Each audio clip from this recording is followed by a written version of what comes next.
8:45 p.m.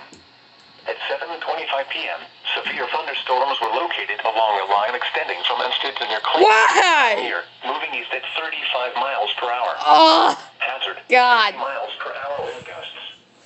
Source, radar indicated.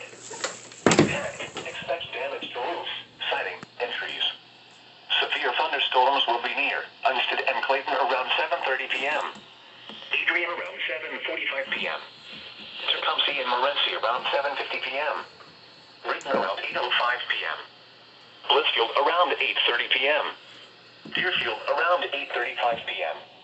Other locations impacted by these severe thunderstorms include Seneca, Manatee Beach, Devil's Lake, Macon, Lime Creek, Munson, Ogden Center, Canandaigua, Ridgeway, Palmyra, and Tipton. Repeating, a severe thunderstorm warning has been issued until 8:45 p.m. for the following county: Lenawee, Michigan.